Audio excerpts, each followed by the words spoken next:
Okay, so we saw my headlock system from side control. Now I'm going to go into a grip that I like to do from side control, and I call it the money grip, because when you have this grip, yeah, it's money in the bank. Something's good is gonna come out of it. So I really like this grip. I'm gonna show it from side control, but to be honest, I use it in just about every position. If I'm mounted, if I have half guard, if I have full guard, whatever, I use this grip a lot. So, you can go on this side limb here, please. Thank you. Yeah. So the grip is here with an underhook, yeah.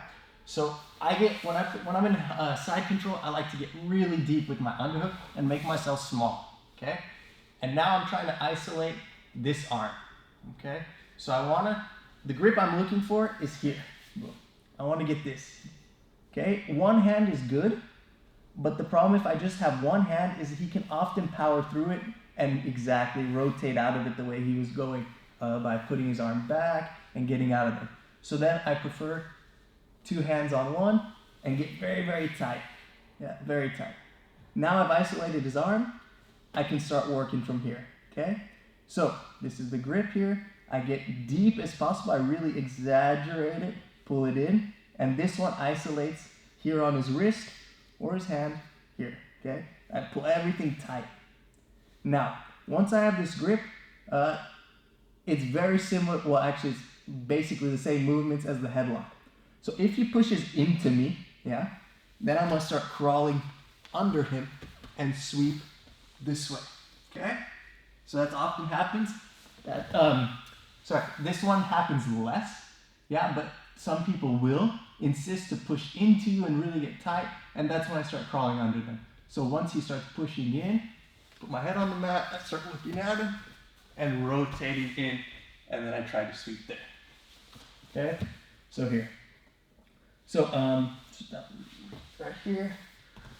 So when I have that grip, it's just like the headlock. When he pushes forward, I'm crawling under him and then switching to come on top here. Yeah, and don't let go of the grip. Once you're on top, keep the grip as well until you've really secured your position there. Okay, so that one, like I said, happens less, but it does come up from time to time. The one that happens much more, it's here, is that I try to sliding towards his back. So I have my underhook, I have my grip, if you go just a bit, here, thanks. Here, that I'm gonna go into him, push into him, okay? So we're battling, and we're gonna get into a sort of dogfight position. Yeah, you see Wim has the overhook right now, so that's preventing me from getting to his back. So from here, I'm gonna switch my legs, put my forehead on the mat, and look, now I'm pulling his arm towards me so I can get here, okay? So now we're in like a sort of modified dogfight grip. Yeah, but I have a superior grip from here, okay? Because this is gonna put a lot of stress on his shoulder, especially once I start crawling over here, yeah? So if you insist on keeping that overhook and you have that deep underhook right there, the money grip that I call, yeah, here, that's gonna, if we're in dogfight and he has an overhook, it's gonna put a lot of stress on the overhook. And then I can rotate towards his back with that superior grip, yeah? If he doesn't have the overhook, what people often do is catch your head, okay? Especially if you're rolling with someone who likes judo or in the gi, people like to drag your arm out here more often. Here, yes, exactly here. And to be honest, this is one of my favorite positions that I could be in right now. Yeah, strong guys, people insist they can squeeze your head as much as they want. You shouldn't tap here, yeah? So here, boom, I have my grips. Again, if he's squeezing, I'm gonna go here, forehead on the mat, and now, again, look, this is important. I pull his arm in now, here, and I can slide out here. Okay, and now I have a very good grip, yeah? I'm almost on his back, or I'm in a superior position in turtle here with the good grip, okay? So there's many ways you can advance from there, but you got out of your position and you're almost on their back.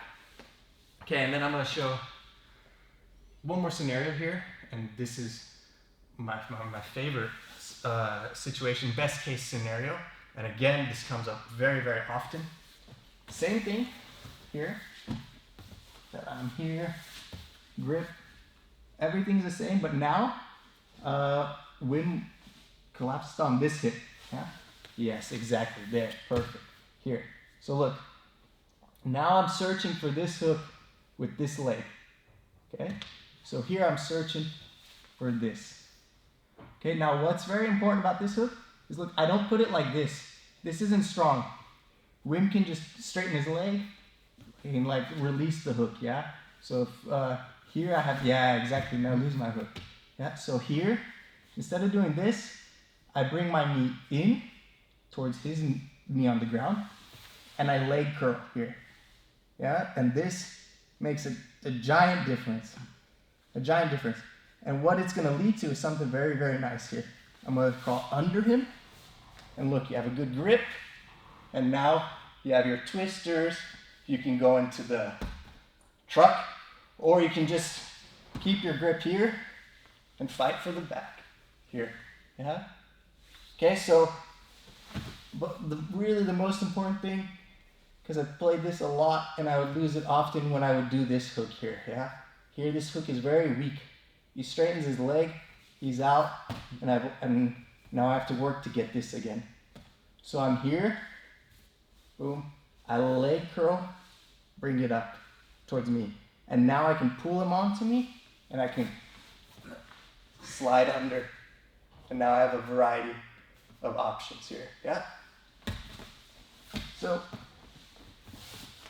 those are the different things that often play out with this grip, yeah?